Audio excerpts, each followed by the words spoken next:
So, good morning, good afternoon, everyone. For Dirk and I, it's afternoon. Oh, for Laurence as well, Morning. it's afternoon. And for Alex in Europe, Bruce and Carla, they are in the Americas. So it's morning. For Carla, it's 7 a.m. early bird. And for Bruce, it's 9 a.m. Some Brazilians are still coming. No problem whatsoever. They will be welcome when they come. Yeah, what can I say about Derek? Derek is the husband of my best friends here in Belgium.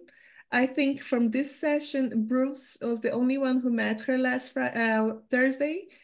Yeah, it was lovely talking to her for an hour. And now Bruce, we invited Dirk, and he has a chance to stay here with us and also tell us more about Belgium.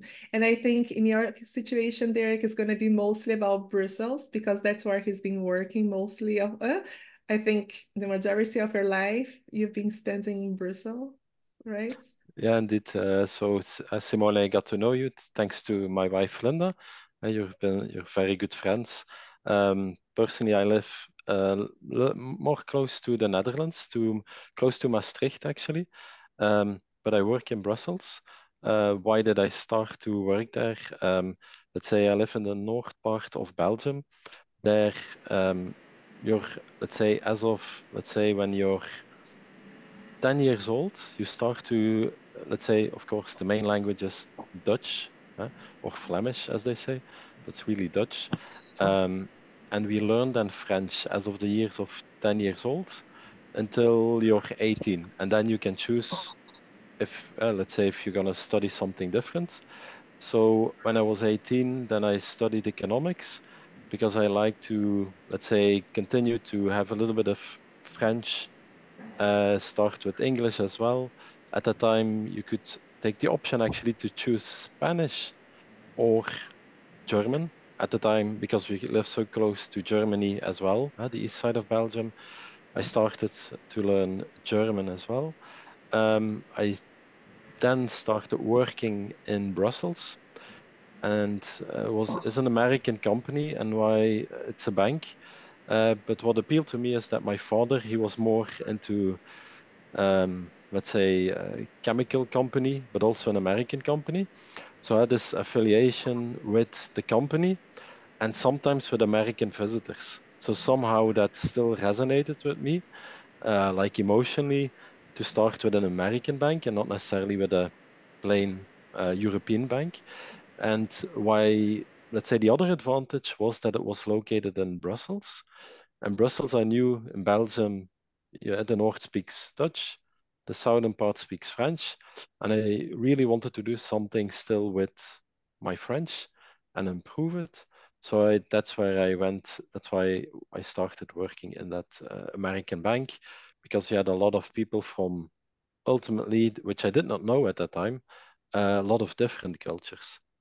So you had a lot of people speaking French from Belgium, but also, of course, people from the UK, some people from the US, of course, but also from all parts of the world, ultimately. And that continued to appeal to me until this very day.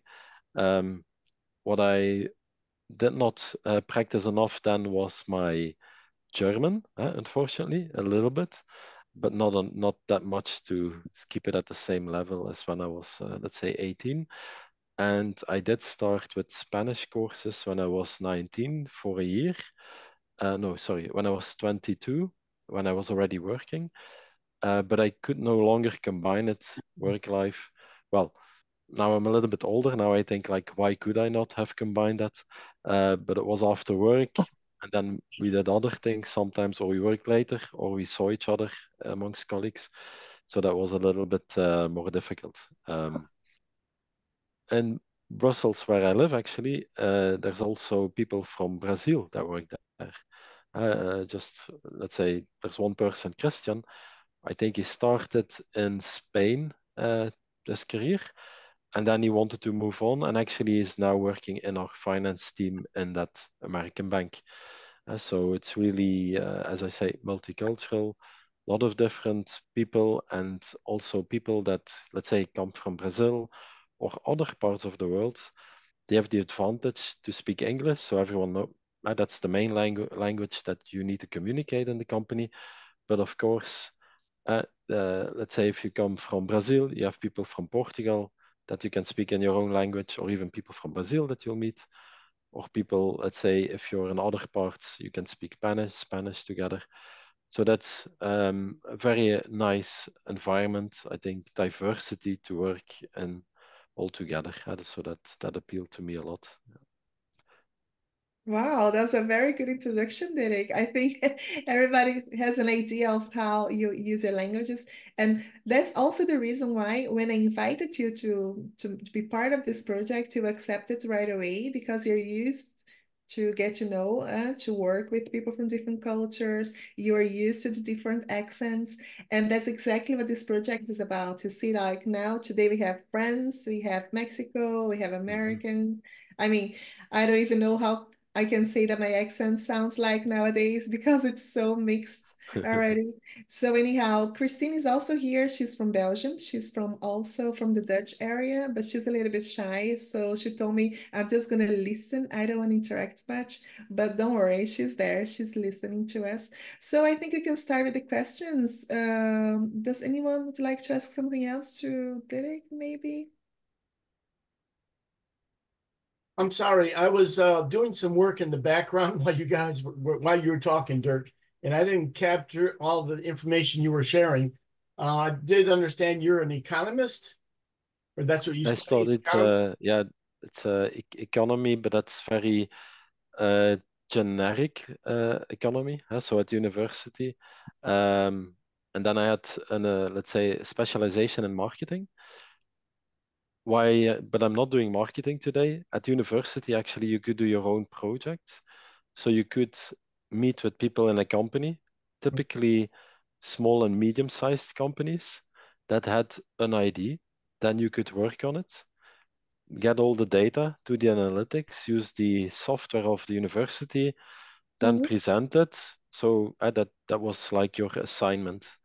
But when I graduated, when I tried to start with bigger marketing companies, let's say I'm not so commercially eloquent, I should say. I'm not a salesperson or a typical marketing person, so I liked the math part of it. But it quickly resonated to me that the bigger companies, they say, well, we have someone or a team that does the data collection, a team that does the data analysis. But those are really, let's say, people that studied 4 or 5 years or longer math. So you could see, well, that's out of my league. I studied some math, but not to that degree. So they would immediately put you in a box, which makes sense, if you need to, let's say, have a lot of volume I don't to. agree with that box. No, no, okay, okay. I Yeah, don't agree because you probably have a lot of capability and ability to do what was necessary. And so just because you didn't have that education stamp on your document of graduation, they said, "Oh no, we have other people doing that, and you're not going to fit in that box." So yeah, yeah, I yeah, don't like that because you yeah, could have certainly proved yourself that you're capable of doing all that, and you could have had a good time doing it. So, you yeah, know, yeah. And then, Bruce, I was still very young, huh? So a little bit like, yeah, I want to manage the project from A to Z. So probably there was a kind of mismatch, and then, then if there's a mismatch, then it's better for both parties, I think. Yeah? So I think probably in the conversation, if you see that from which I learn now, probably from the one who's interviewing me, the manager, that they need to make a decision. Will the person be happy? So I tried as well with smaller companies. But then if you look at university, it's still quite organized and in a safe environment. But then I went to smaller companies.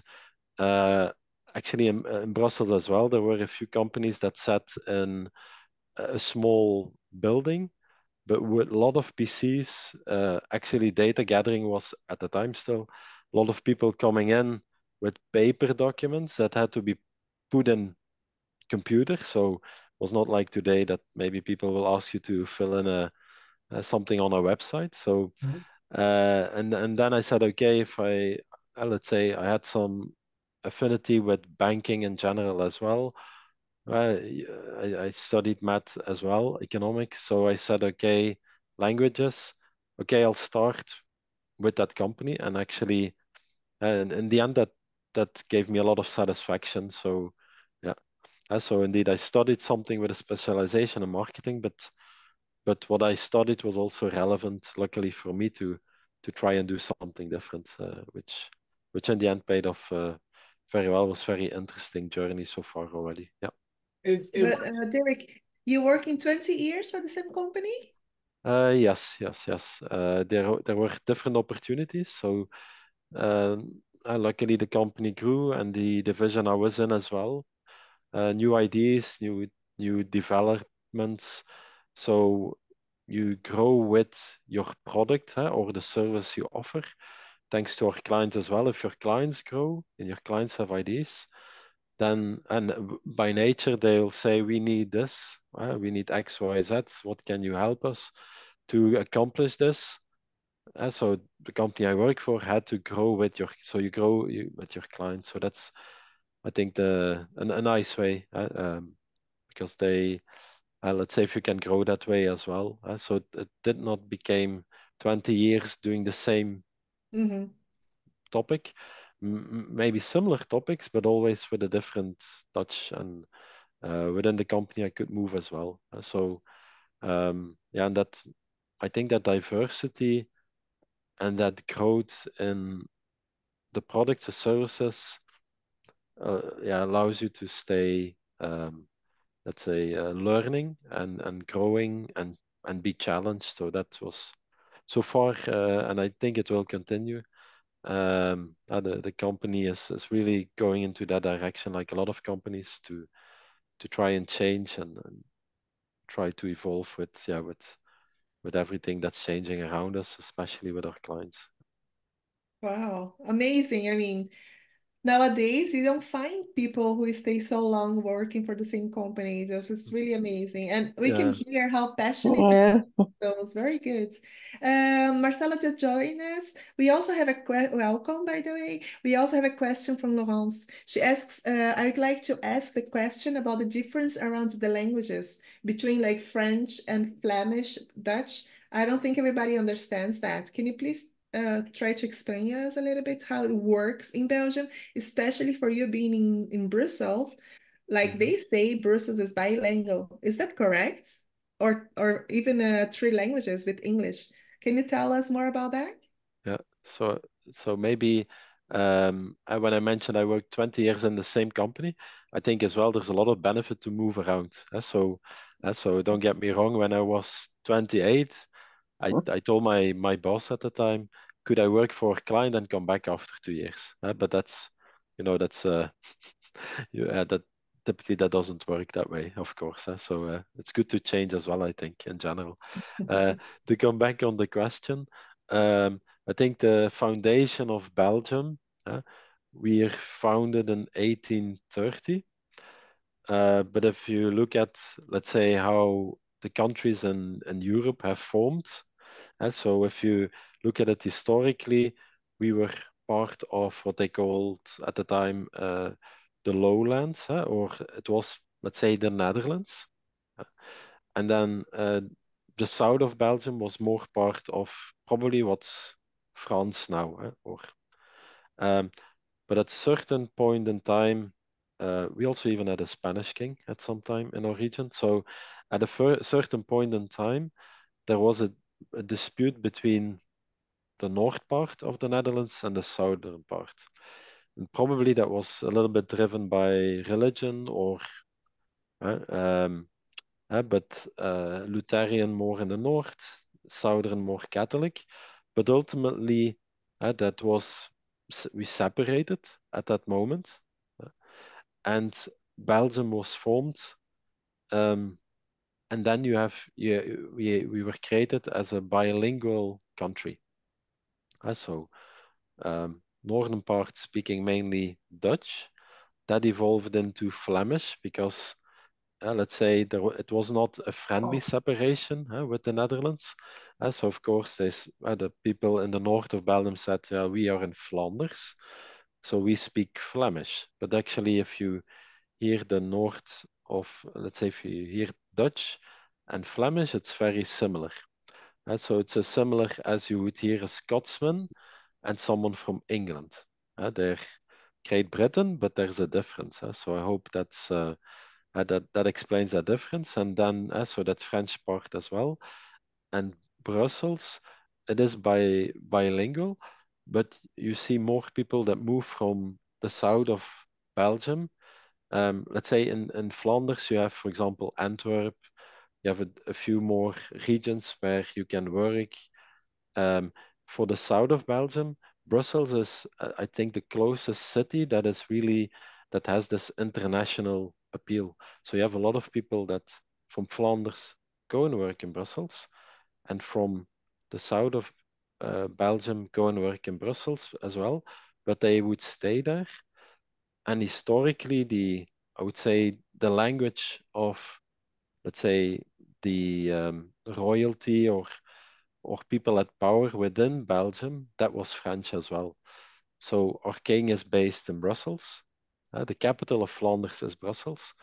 But typically the language that was most spoken by the, I would say, political class or economical class was French. But that's, I would say, behind us. You see now in the south of Belgium as well, people learn English, Dutch. So we're more and more multicultural. And in Brussels, yeah, of course, I think like in a lot of cities, there's English spoken as well. And then in Belgium, you have a small part which is German speaking, but that's after World War One. You have some parts of Germany that were given to certain countries, like you have the Alsace region in France, you have Eupen Malmedy in Belgium. So their third official language is German.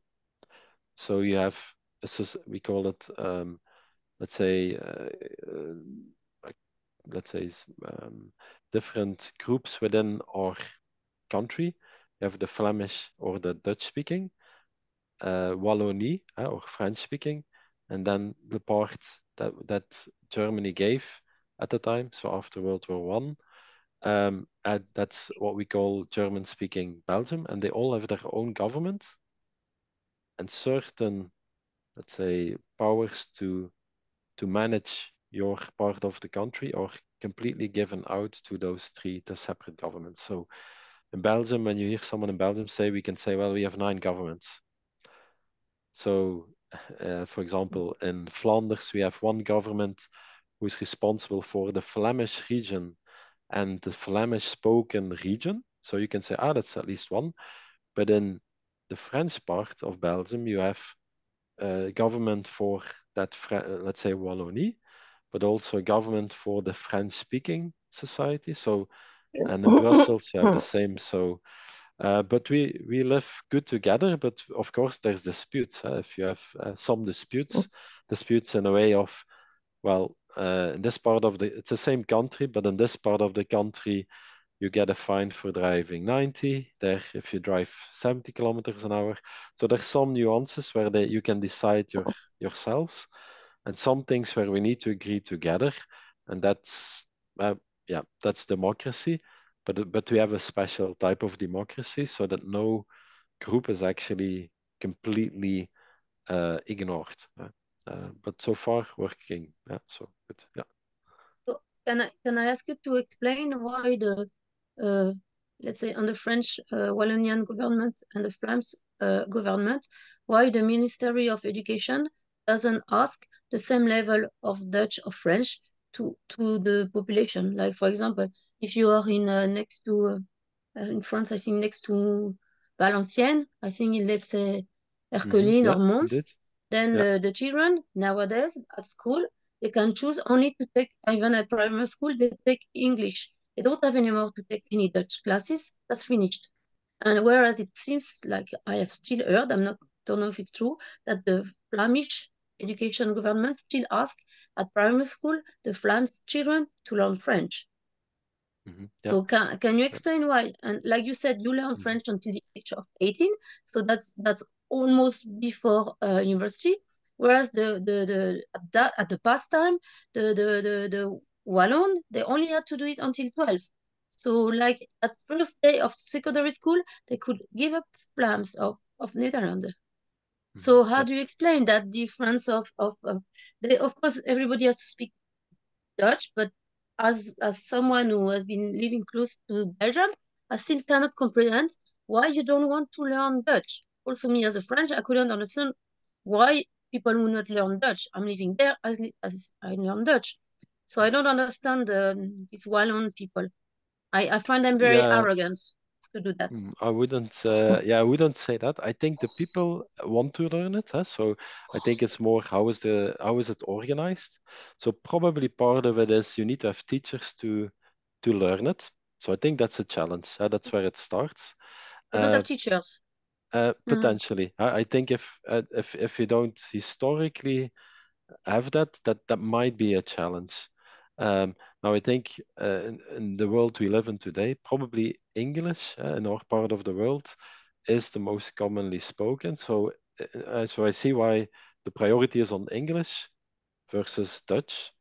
Now in Flanders, that's historically. I mentioned that you had to speak French. The economic and political powers at the time were speaking French, so that's historically as well.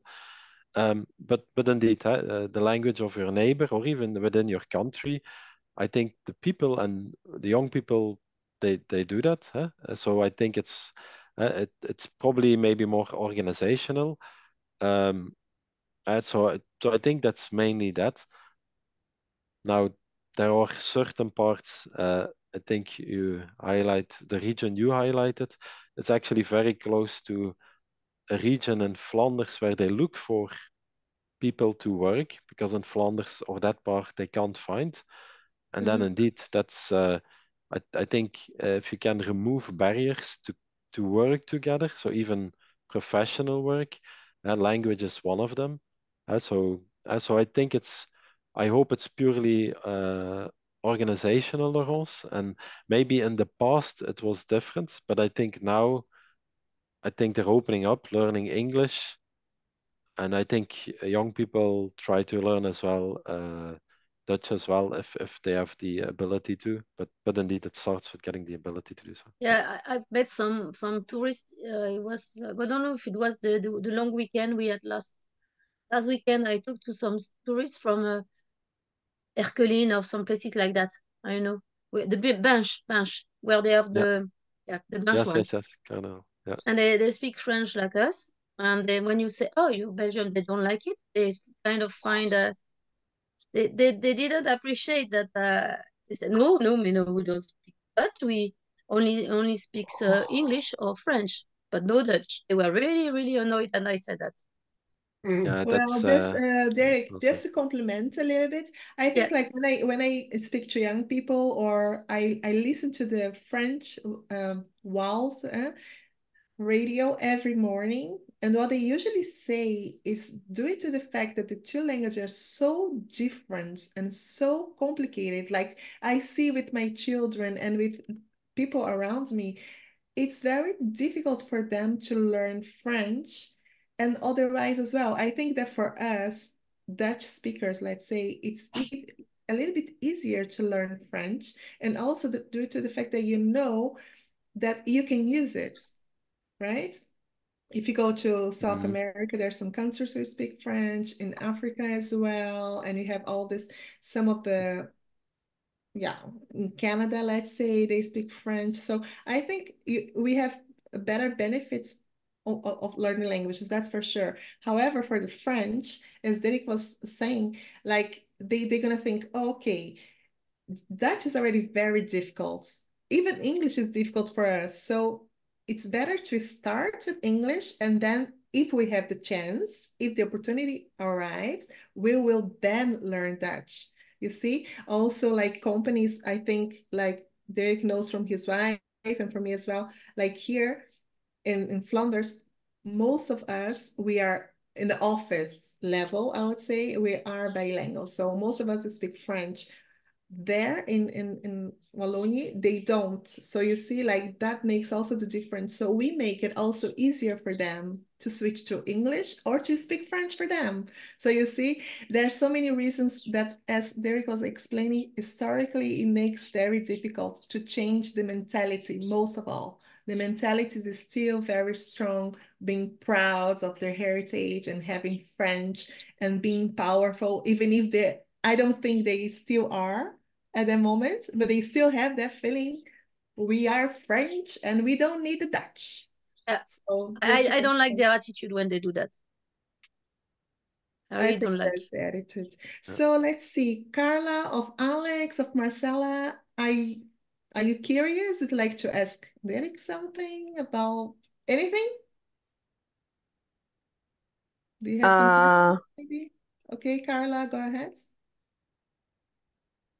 I don't know. For example, in a company, when you start in a company, but if it's like tourist of a company, a hotel, travel agency, people should speak in English, right? Yes. So it's something like it's official as well to speak in English and to have it like formal. Is any case that someone that doesn't speak even French or Dutch and it's only speaking English to have a job in some areas? Yes, I believe so. Yes. So there are some companies where, let's say, American companies, etc. Some will say, or international companies, English is our standard language globally. So indeed, I know as well. And when I say companies, you can think of a different function. So, of course, I mentioned an international environment, but we see as well that people in because we're quite central, there are some companies that maybe manufacture something quite locally, but because the labor force is very diverse from different parts of Europe or even outside of Europe, from Brazil, that indeed maybe the common language, how people interact with each other, is indeed there has to be one, and then it's English, or at least there's someone who can indeed the team lead that can connect everyone by way of English. So I think indeed English is more the bounding factor to have people get together. And as a tourist, that's where you started off. I think if you speak English, you indeed, well, that's that's the most common language, I think, in general, to allow people to travel around, ask questions locally. If you go in a store or in a restaurant or anywhere, a bar, you can go.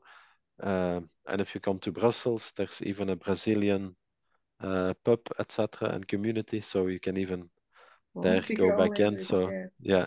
so I think there's a I lot think of also, like Derek, sorry to opportunities. interrupt, but I think like Linda was also telling us, and I can confirm, like we do office jobs. However, we work for companies. Like in my situation, it's a factory, and most of the operators or people who have like this kind of jobs, usually Belgian people, they don't want to do it. They end up hiring foreigners, and of course, they don't speak Dutch at all. So they have a little basic English and they're all hired. I think that Alex can also compliment on that because his sister-in-law moved to the Netherlands. She still doesn't speak any English, and she's been working as in logistics, Alex, if I'm not mistaken, or something like that, for a couple Yeah, of years already. yeah, she works in a logistic company that works with books here in Netherlands. It's called CB. And yeah, when she moved to here, she didn't speak English. I mean, very basic English, and neither Dutch, of course. But she was able to get a work because we have a very high shortage of labor here in Netherlands. So to work in logistics, like packing books, you don't need to talk too much. So basically, you need to work. And then, of course, she had a very basic understanding of English, so she could understand what people told to her. But now she's here for like 2 years, and now she's can communicate in English. So she's learning. But yeah, that's very true. In the company I work, they don't require any other language besides English as well. So yeah. So you see, Carla, when you get tired of this beautiful, sunny Mexico, you can just come to Europe. I mean, Carla and I, we met in France almost 18, 20 years More or ago. less, yes, like 18. Bordeaux, we used to be students of French in Bordeaux. So, Carla, if you want to come to Europe, you have 3 languages. You're going to find a job right away. That's true. Okay, Marcela, we would like to hear your voice. Please ask some questions or Okay. introduce yourself Yeah. even. Okay. Hi, guys. I'm Marcela. I'm from Brazil. So I'm between jobs right now, but I was a human resources manager in a cybersecurity company with my last job. So I'm here to improve my English and do network, knowing new interested people. So thank you very much. Kirk, how does your company deal with the different generations present in the workplace, like boomers, X, millennials? Because that's a, complex issue or thing, in a lot of workplaces that I know that I have worked. So I would love to hear your opinion about that.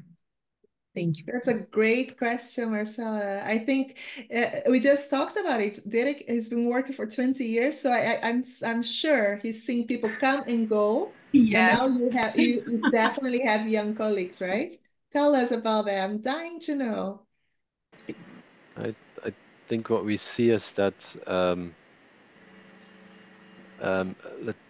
let's say for young people, I think they're definitely motivated to start a career. If I start with let's say starting their careers, I think investing. It's not only in what can I do for the company, but it's vice versa. What can the company do for me? How can I develop my career? And I think it's important that in the organization that we're able to use their skills. So what's important for them is that they can develop that, in my view, that there's some kind of recognition as well for the work that you do. I think in general, overtime or let's say the balance between work and life, I think in their personal life that they make that distinction as well, maybe even before they started working. So when they're at work, they also immediately say, so they won't have that go across or get too much. When I say across, I don't mean that they don't interact with colleagues and go out with colleagues or socialize, but more like, let's say if you need to work until 6 p.m., that it is indeed that we try to achieve that as well. So that's and ultimately that's actually that's not something bad. If you look at it in hindsight, maybe in some areas other generations maybe got those lines a little bit blurry. Then we end up with maybe situations where it is difficult to combine work and life. And maybe the standards to get to, let's say, and that takes all of us, that takes clients, because if a client is very demanding, so it takes a kind of structure.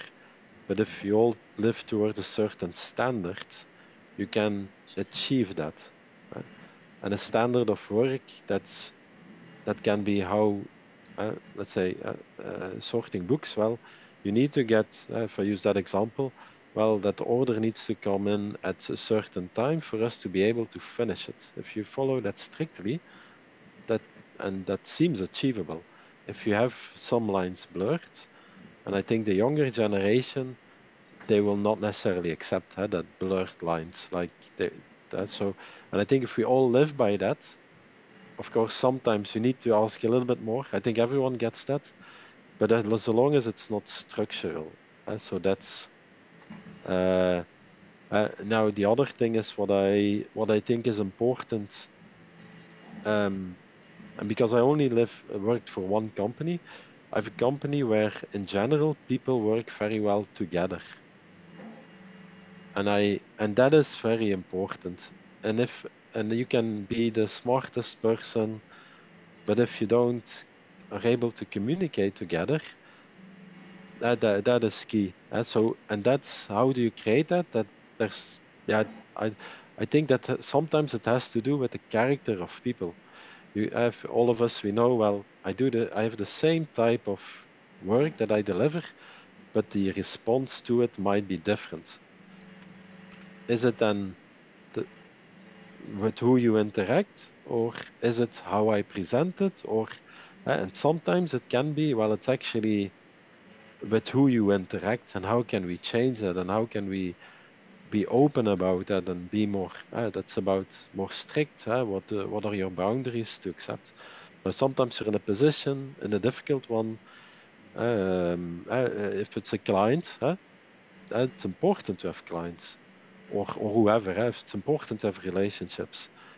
But then you need to find a way and there's always a way to express that. And I think in general it's good to have, let's say, competition or kind motivate each other.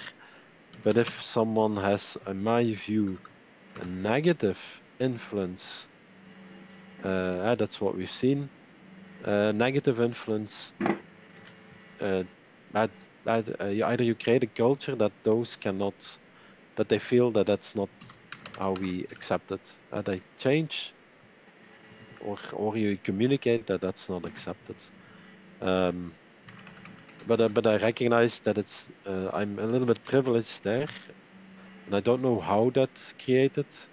I think it's because people are open, whichever generation and whichever function they have.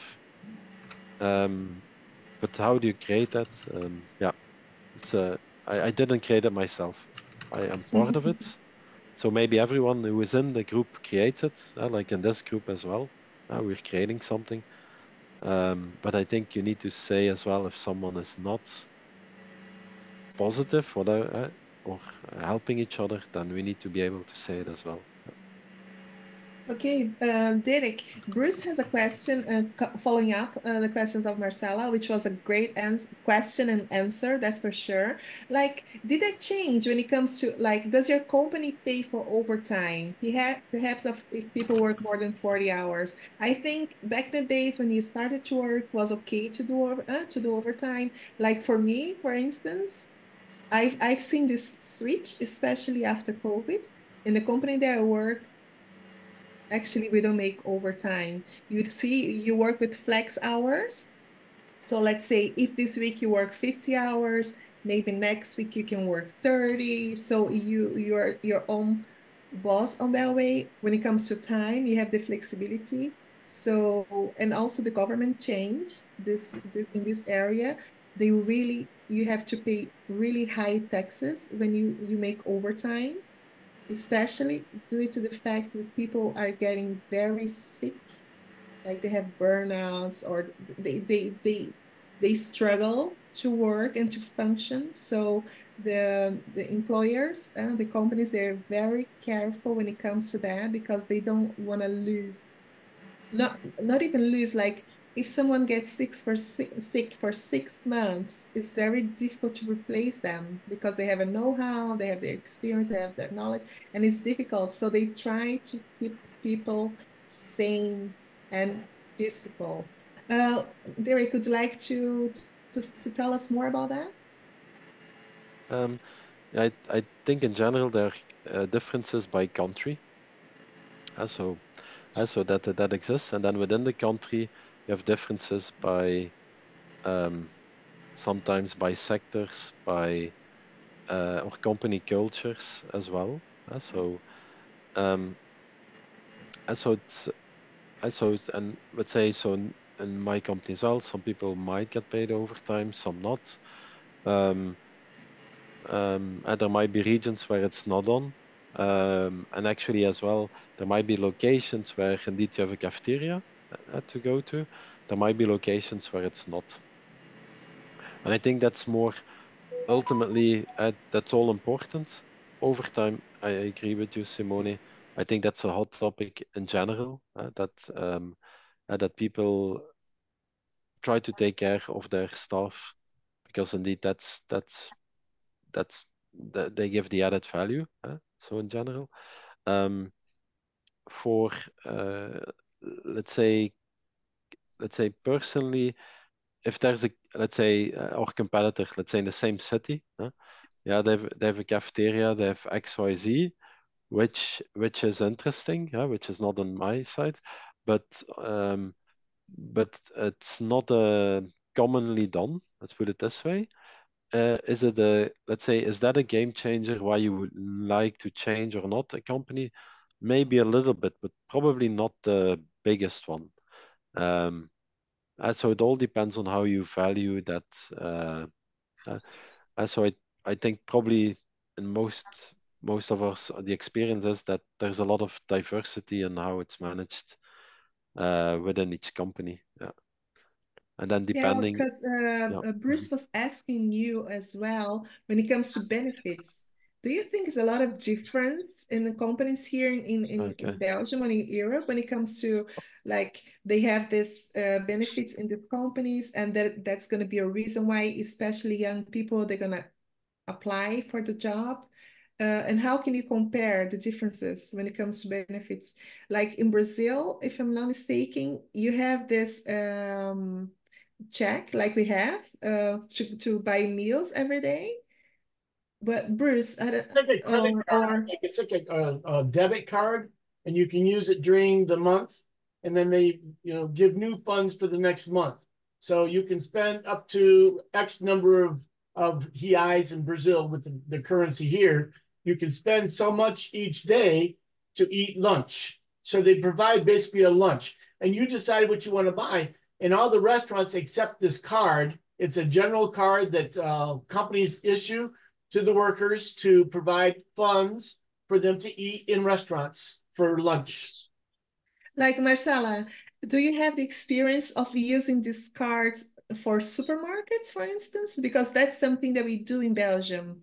Like in Belgium, we don't have the tradition, let's say, as in Brazil, to eat twice warm foods. So what we do, we eat a sandwich or salad in the afternoon, and then we save that money that we would eat lunch, and then we go buy groceries for the month, let's say. Is that something that you can do in Brazil as well?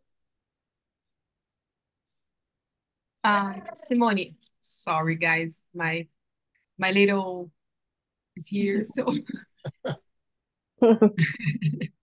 he will interact some. That's good for him to listen to some English. Yes, yes. Say hi to them, Gustavo. Wow. Say hi. Hello. Picture. Hi, Gustavo. Hello. Hello. Olha aqui. No, bebê. Hello. In English. Mas eu tô He's learning some English in school, so. Eu vou te mostrar como chama isso. Simone, can you repeat, please, the question? Yes, I'm the so question sorry. was, I forgot how we call it, this card that you can buy lunch in Brazil. This, so Okay. if you work, a company pays you this benefits, so you Yes. can eat lunch every day, right? Yes, Here right. in Belgium, we also, some companies, they give that as a benefit. However, we don't buy lunch, or most of us, we don't buy lunch. What we do, we save the money and we buy groceries. So my question is, in Brazil, okay, can you yes. use this card in the This is supermarket? possible to do in Brazil, and some companies have the two kind of cards. you have the card to Você vai get lunch, yeah, usar in isso? restaurants or I don't know, cafeterias like Mhm. that.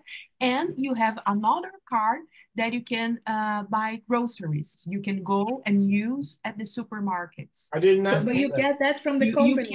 can divide. You can divide the value, the total value of the benefit, and you can choose how is better for you to use, or Okay. in supermarkets or in restaurants, whatever. Papi. How about you, Carla? Do you have that in Mexico? Yes, some companies they have like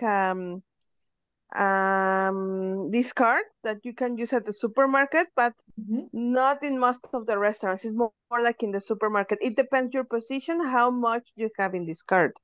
And the other option is like the big companies, they have lunch included.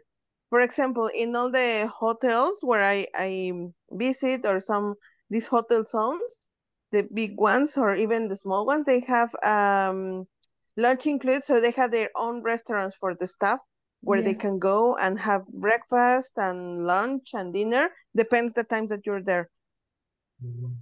I get it. Yes, So because yeah. Carla, she works in the hospitality, you see. She comes from tourism, hotels, so that's her experience, that's for sure. How about you, Laurence? Can you tell us in France, how does it work? Do you have two cards as well? Oh, she's mute. Alex, in the Netherlands? Yes, I can say now. Oh yeah, tell us. And then Alex. So it used to be checks, so you could do whatever you wanted with your checks, like if you can give it to poor people as well. And now they are changing it to cards, and it's much more restricted. And now they want people to use it only in the restaurant or to buy like this fast food at the bakery. So people are annoyed because before you could go to the butcher, it was very good because then you make fresh food, even if you make it the day after you can warm it up and now they want to force people only to use it for this snacking stuff or this restaurant. And this is not good for the health of the people. So there has been, I don't know what kind of lobby pressure to change that. And it's also bad for the people, for the beggars in the street, because they Yes. cannot get checks anymore to eat. Mm-hmm. So it's not so cool. And from what I know in the Netherlands, when I worked there, usually they don't have that in the Netherlands. Alex, how do you confirm that? Yeah, so basically here you have two, well, at least how I know it works for a few companies is basically you have, or the company provides you some kind of lunch. So my company, for example, we have a canteen, and in lunchtime they provide you some salad or some things to make your lunch. So, and this was probably the most, yeah, not the most, but it was a complicated thing for me to get used to Netherlands when I moved to here, not having a proper meal in lunchtime. So now it's something very simple. Now I'm used to it. So even at home, I eat salad on lunchtime, and I enjoy it. I like it. So I think it's a good habit. And other companies, so for example, if you have a company, an office in a business place where you have other restaurants, they can provide you a card where you can eat in those restaurants. So these are the two ways I know here. Okay. But Yeah, for lunch, that's it. if I can make a precision, it's in Belgium and in France, I think it's part of the negotiation of the unions. So Yeah. the unions, Yeah. the committee, entreprise, I forgot, it's the CAO in Dutch, I think. Yeah. Yeah. CEO. So the Vakbond, I don't know in English, they negotiate every year or every 5 years. And nowadays, I think in the Netherlands, if they can avoid to do it, like let's say they tend to divide companies and sell it to America, to Japan. And this little company coming from bosses from Japan, they don't understand that we want these advantages from the union, so they Yeah. stop it. And even they complain that, for example, if you are on the side of Camelot in Helen, they complain that because they are located in this big complex, that if you want to use your employees to use the canteen, you have to pay something to be able to use the canteen. So then the Yes. Americans or the Japanese, they don't understand. Yeah, in the American culture, in a normal company, we don't have any benefit like this. Nothing. But in like companies like was it tech companies like Google, Facebook, they had this type of Yes. opportunity for people to go to a place, eat for free, sandwiches and things like this, maybe even a hot meal, but it's not common in a regular company in the United States. It's like when I came here and learned about that, I was amazed. It's like, well, that's a good benefit. Yes. Like all over Brazil. It's not only like some companies, like most companies in Brazil like that. So it's interesting to hear you guys talk about this benefit being in the European companies As also. well. You know, the unions you see, the Americans don't like unions, the American companies, because There you go. they negotiate with the union for all the benefits. And if you don't have a union, you can do what you want to do. Yes, there you go. So, Laurence, unions, vakbonds in English, unions. Okay. Derek, we're gonna go back to you now because we are running out of time. I was wondering if you have some questions because, as a matter of fact, I didn't expect this, but it's a very mixed audience for you today. We have many countries. Bruce also asked, like, did you travel? We know for Linda, for instance, that she didn't leave Europe. She just stayed in the European continent. When it comes to traveling, she'd like to do more. It didn't happen. How about you? Where do you like to go in the world and the place that you visit? What is your favorite? And last but not least, if you have a question to any of these guys about country or whatever. Quickly to chime in as well on the benefits there. I think in, let's say, Bruce and others, I think indeed in Europe, what the benefit is, they mention to companies to say, if you, let's say, pay out in checks, then we are sure that that is consumed locally, normally in a grocery. Yes, that is also. You don't need to pay social security on it. So it's a kind of salary where you don't have pension rights on, so there is a, so That's a it's to very good remark. stimulate. Exactly. So ultimately you could say what I get in my pocket, ideally, I do with my dollar what I want, but it's also for the, let's say the company is very beneficial and a way for, let's say, our political leaders to structure where the money goes to a degree. And in France, Exactly. now it's going to fancy restaurants and fast food or whatever. But it's in a way how you can direct where people's salary go to. So it's an instrument to influence. But it's still good. You force people actually to buy food sometimes, and some people might not buy food, but we'll see.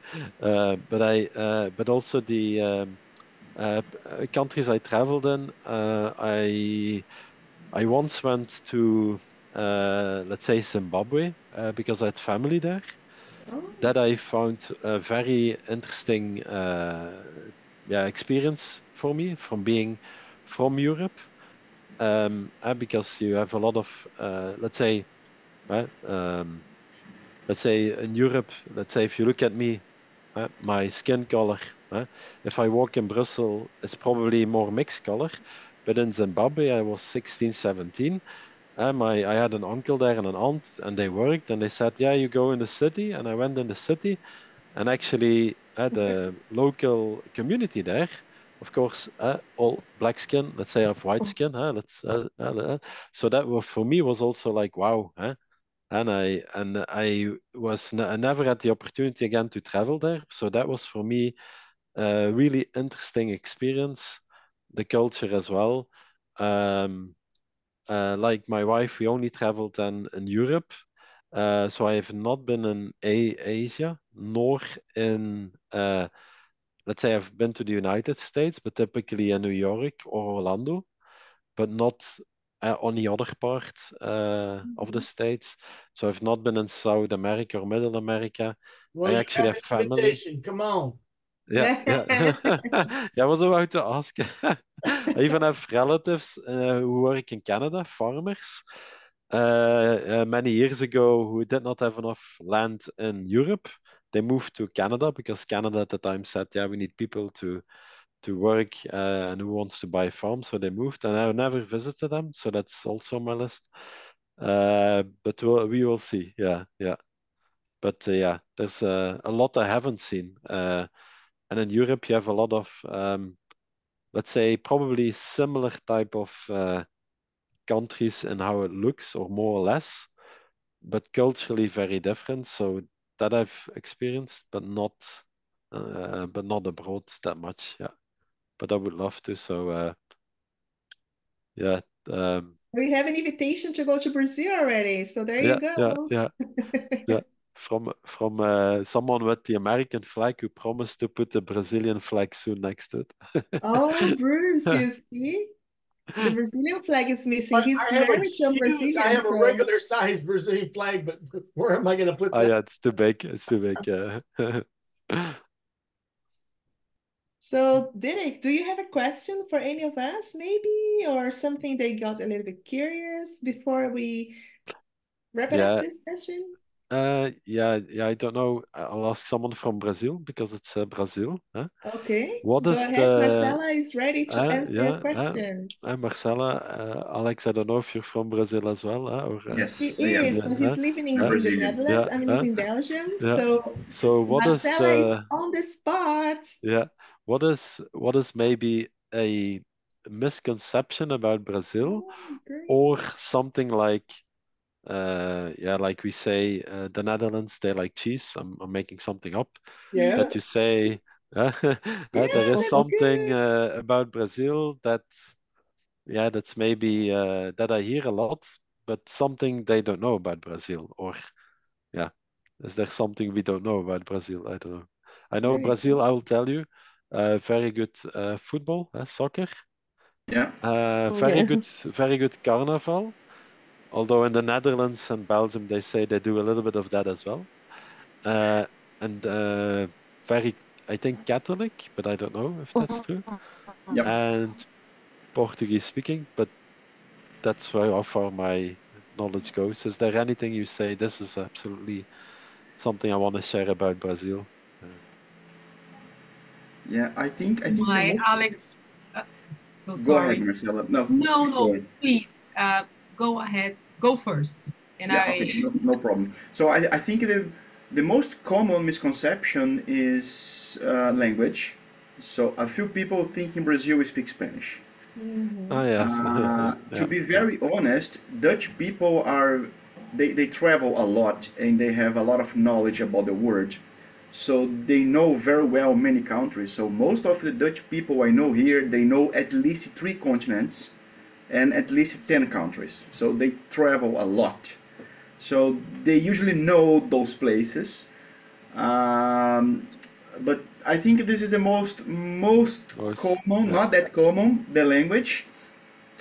They don't know how hot is in Brazil. Sometimes I tell. Other thing I usually tell them about Brazil, they complain a lot about rain in Netherlands. So we have a lot of rain here, but it's a continuous small amount of rain. So in Brazil we have 18 millimeters of rain in 3 hours.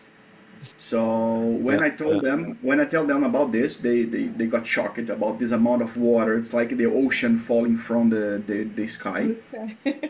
The carnival as well. They think the carnival there is like here, so it's a very naive party or silly party, and they have no idea how is carnival in Brazil. Derek would love that. So if Derek goes to Brazil, we have to go during carnival time. It's gonna be great for you. He's a party boy, yeah? So now you guys know. For example, a few days ago, I was talking to my wife works in a care facility company, and we were talking to a friend of her, and he was telling me, "Oh, okay, I'm gonna go to Rio de Janeiro to spend like 3 weeks there." And I told him, "Do you know how he's going to Rio de Janeiro on the safety concerns?" No, it's okay. And then I told him, okay, as a Brazilian, I'm afraid to go to Rio de Janeiro. So, and then I gave him some advices about how to behave, where not to go, and So they are not aware about how critical is this stuff in Brazil. When I tell people that in Brazil I used to drive an armored car, a bulletproof car, they look at me like this. So, what the hell? So they don't know this perspective of Brazil. So yeah, No, most no, of this conversation come from when they ask me about why did I move to Netherlands. So and then we go to this path. But of course, I used to tell a lot of good stuff that we have in Brazil. Of course. Only on the bad side. But those bad sides are the most surprisingly shocking for them. Yeah. Especially the rain, was Alex. True. And for example, I tell them, okay, the worst winter I had in Brazil was 13 degrees, and they. So the summer in Netherlands is almost a winter in Brazil. So those things are quite shocking for them. Marcela. I don't know, guys, but complementing the Alex statement, I don't know, but I think that in Brazil we have a lot of cultural diversity, and sometimes we are not remembered by that. It's just like parties or football, sports in general, but not about this diversity. And this is very important to our culture, and including in companies' culture. Like we need this kind of diversity to, improve creativity, to improve innovation. And Brazilian people are very responsible for that too. So I don't know, but I have this feeling that other countries maybe don't recognize this. Sorry. Very good. Okay, guys, thank you so much for your time. Thank you, Dirk, for being there for us. It's very, very Thank inspiring you. your session. It was really like lots of business talk I didn't expect, but it was really, Me really neither. good. And it was, yeah, you're really spot on, and it was really interesting. So anytime you'd like to come back, please do so. You're more than welcome. And guys, thank you also for being there for me and for being there enjoying this project as well. Alex, we will see you next Thursday. You all enjoy the rest of your day. Thank you very much. Bye bye. Yes. Bye bye. Thank you very much.